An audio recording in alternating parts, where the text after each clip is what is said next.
শোনো, এই যে 25 টাকা সবাই পাবো, সেটা আমরা 5 ভাগে ভাগ করে নেব। তাতে হয় কি, তুমি আমি এ ও সবাই 5 জনে 5 টাকা করে পাবো, বুঝলে? না না, তুমি নিজেকেই ঠকাচ্ছ। যদি পাঁচ 25 টাকাকে আমরা 5 ভাগে ভাগ করি, তাহলে আমি এ ও সবাই 14 টাকা করে পাবো।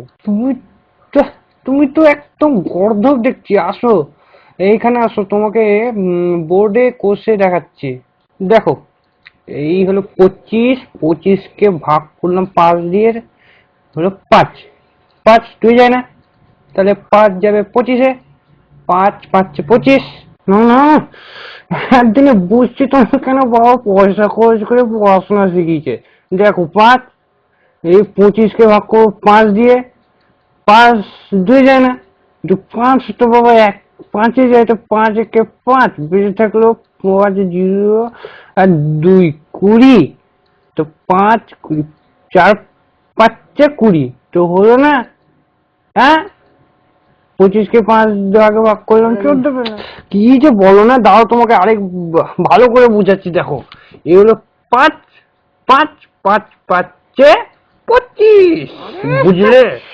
এইটুকু পড়া শিখেছো তুমি? হ্যাঁ, এত বছর ধরে পড়ালাম। হ্যাঁ, ছি।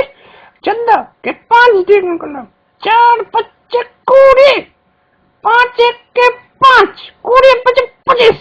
এই নাম তোমার না মা, দেখো আমি তোমাদের দেখিয়ে দিচ্ছি। দেখো, এইবার দেখো, 5টা 14 যোগ করে আমি দেখিয়ে দিচ্ছি তোমাদের কিভাবে 25 হচ্ছে না। দেখো, ভালো করে দেখবা কিন্তু।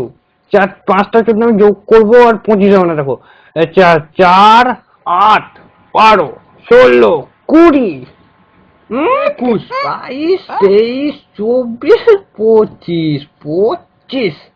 তাহলে বুঝলে, বেশি পড়াশোনা করতে হয় না কেন? হ্যাঁ।